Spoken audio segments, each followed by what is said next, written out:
Bueno, muy buenas, ¿cómo les va?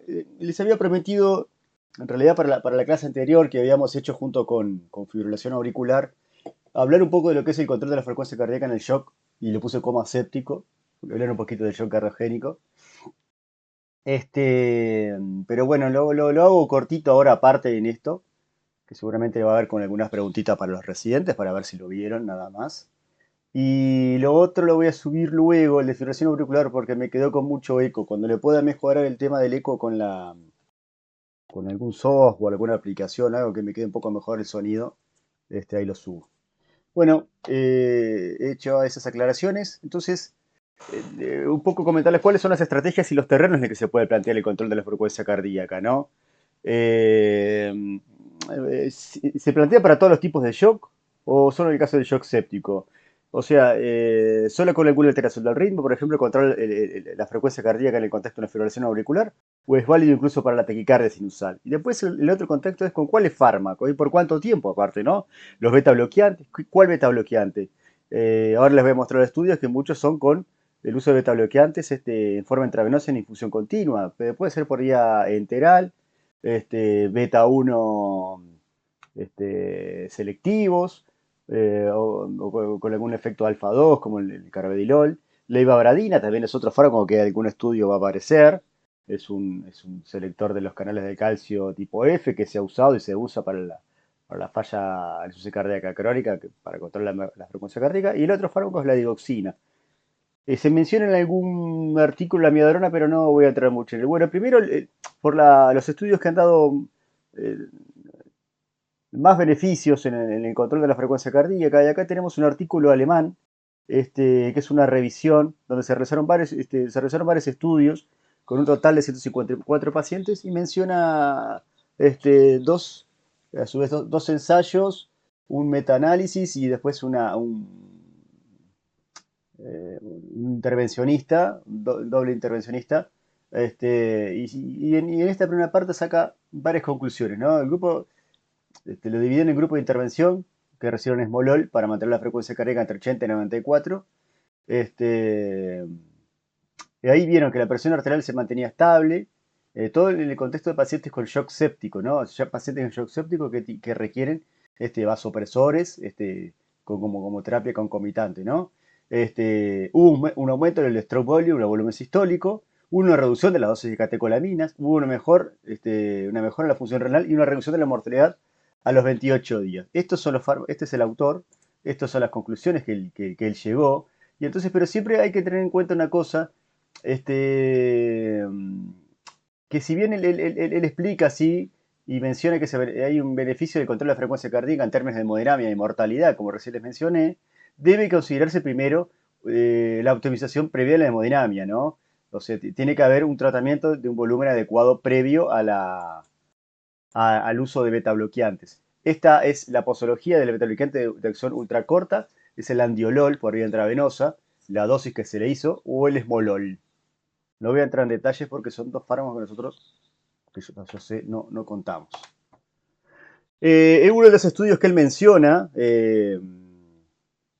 Henny Glem, es un ensayo de Andrea Morelli, que es el que les comentaba hace un rato, es un ensayo clínico aleatorizado abierto de fase 2, cuyo objetivo fue determinar si el esmolol podía reducir la frecuencia cardíaca por debajo del umbral predefinido de 95 latidos por minuto y mantenerla entre 80 y 94 durante la estadía en UCI.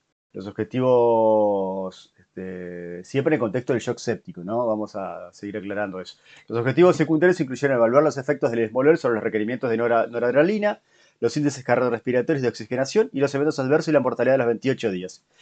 Como les mencioné, el estudio incluyó pacientes con shock séptico grave que requerían altas dosis de noradrenalina para mantener una presión, por lo menos una presión arterial media mayor de 65 milímetros de mercurio y una frecuencia cardíaca, que tenía una frecuencia cardíaca más de 95 latidos por minuto.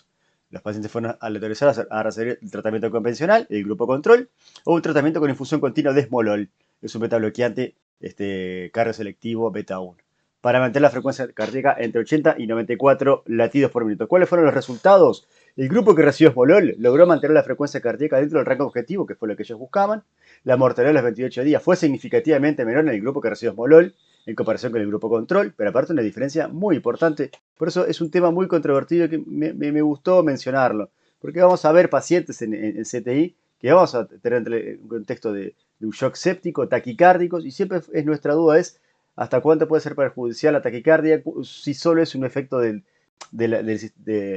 síndrome de respuesta inflamatoria sistémica, si podemos hacer algo para mejorar el volumen minuto, ¿no? Y bueno, y esto también demostró que se logró bajar de forma discreta el lactato, se logró bajar la dosis de noradrenalina en el grupo de esmolol y el gasto cardíaco mejoró en el grupo del esmolol. Eso parece varios efectos beneficiosos, ¿no? Acá las gráficas que muestra el estudio, eh, por ejemplo, con la dosis de noradrenalina, tenemos el grupo control y el grupo de esmolol. Es, no sé si tan significativo, pero es menor.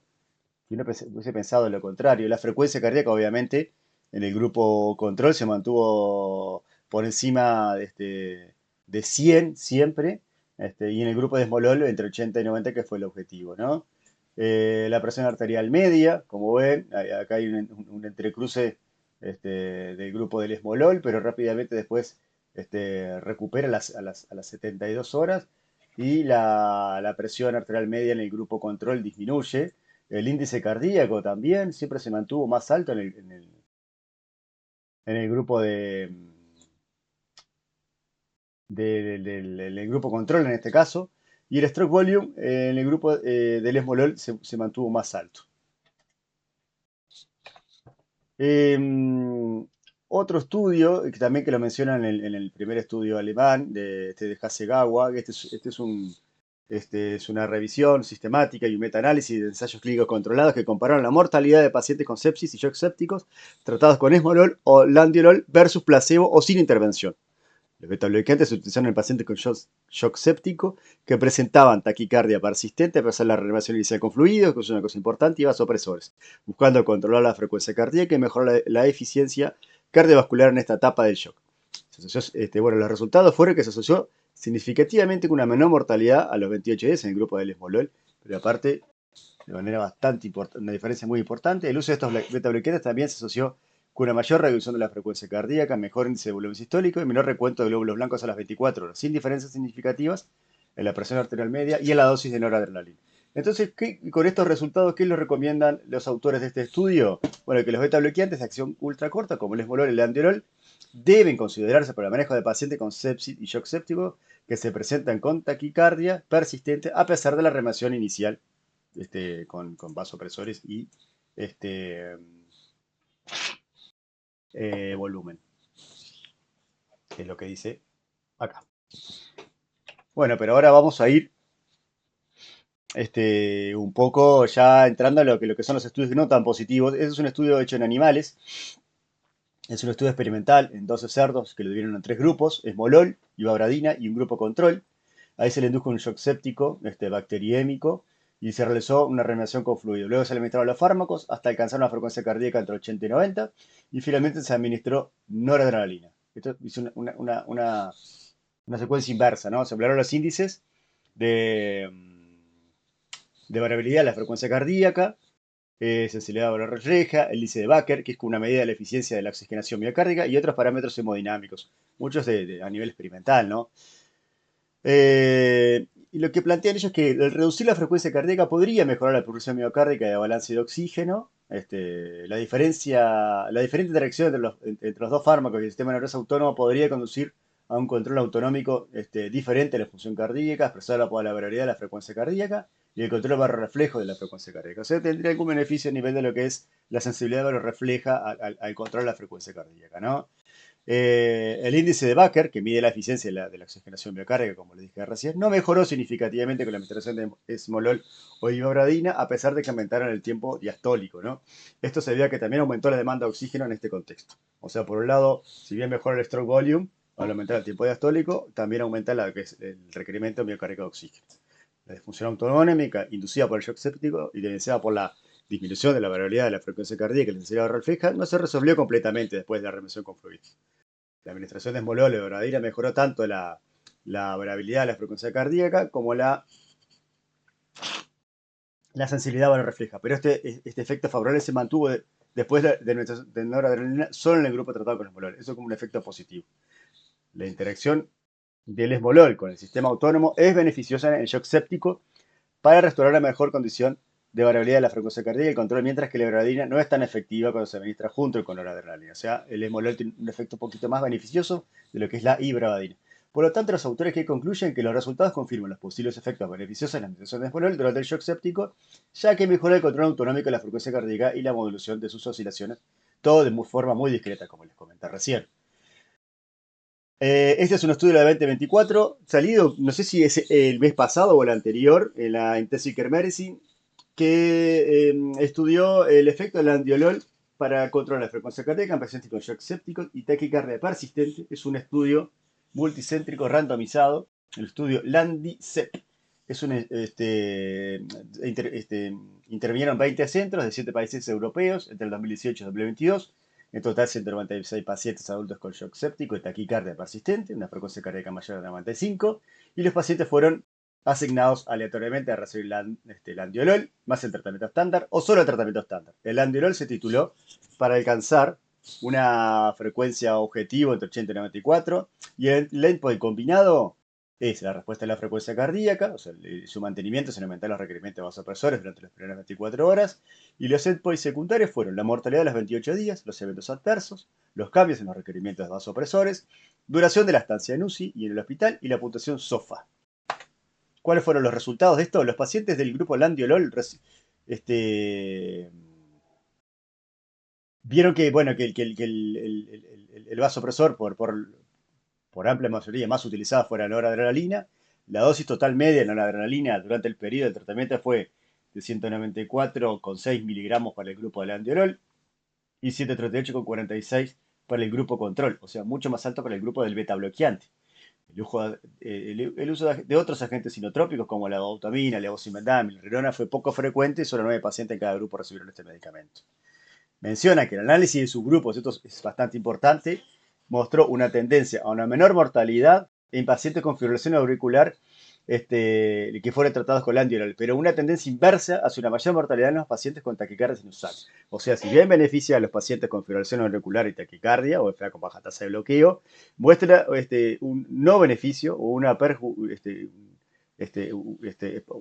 muestra algo perjudicial con el tratamiento con landiolol en los pacientes con taquicardia sinusal. Fue efectivo para reducir y mantener la frecuencia cardíaca sin aumentar los requerimientos vasopresores en las primeras 24 horas en pacientes con shock séptico. Sin embargo, no se observaron diferencias significativas en los resultados clínicos como la mortalidad de los 28 días, duración de la estancia en UCI o tiempo de supervivencia para el grupo landiolol y el grupo de tratamiento estándar. Estas son las conclusiones y es lo que les comentaba recién. Si bien no se logró mantener la frecuencia cardíaca menor a 95 latidos por minuto, el único grupo que se benefició con una disminución de la mortalidad fue el subgrupo de los pacientes con fibrilación auricular, no viendo beneficios o incluso un aumento de la mortalidad de los pacientes con taquicardia sinusal. ¿Qué dicen las guías con respecto al tratamiento del shock séptico? Mencionan las guías de shock séptico el uso de betabloqueantes en pacientes con taquicardia para el control de la frecuencia cardíaca. Y bien, esto en este caso, comentarles primero en el contexto del shock cardiogénico, ¿no? O sea, venimos hablando del shock séptico y ahora vamos a pasar a esta diapositiva para mencionar lo que es el shock cardiogénico, que obviamente que dice que está bien demostrado que el uso de beta-bloqueantes en el shock cardiogénico aumenta la mortalidad, por lo que siempre se sugiere discontinuar este tratamiento durante la fase aguda de la insuficiencia cardíaca. Hay que suspender los beta-bloqueantes cuando el paciente tiene insuficiencia cardíaca descompensada. Lo mismo dicen las guías de 2021 de la Sociedad Europea de Cardiología, que se recomienda que el tratamiento con beta-bloqueantes se continúe durante la hospitalización, excepto si hay una inestabilidad hemodinámica, disfunción renal grave o hiperpotasemia, en cuyo caso se puede reducir la dosis o suspender temporalmente. Una vez lograda la estabilización hemodinámica con terapia intravenosa, se debe optimizar el tratamiento antes del alta. Bueno, y lo que les comentaba así recién ahora, que menciona, por ejemplo, esto es el libro de medicina intensiva de Vincent, también sacado este año.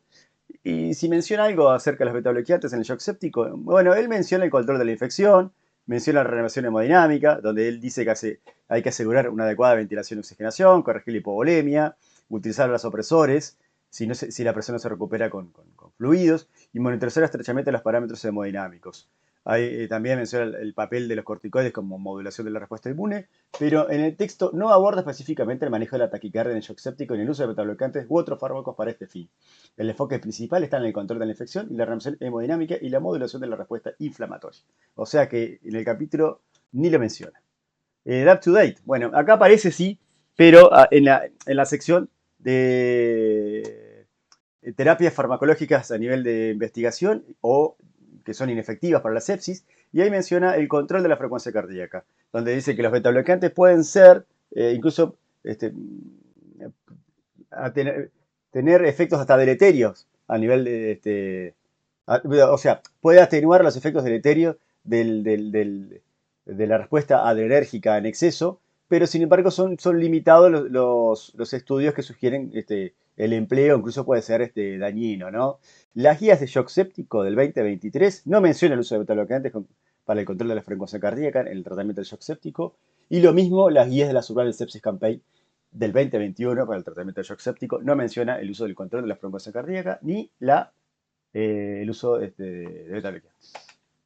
Bueno, esto fue todo y un poco resumirles eso, que si bien hay artículos que mencionan el posible beneficio del control de la frecuencia cardíaca, el posible beneficio del uso de los betabloqueantes, hay que hacerlo con mucha cautela, mucha precaución, sobre todo, no sé si me corresponde a mí hacer alguna recomendación, pero si fuese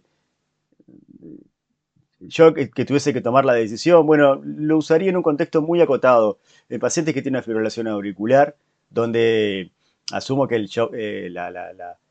la taquicardia, la FA con baja tasa de bloqueo, es parte de la respuesta inflamatoria sistémica. Y si después de la reanimación hemodinámica y el uso adecuado de vasopresores, la modulación inflamatoria con corticoides no mejora, bueno, ahí pensar el control de la frecuencia cardíaca y eventualmente hacer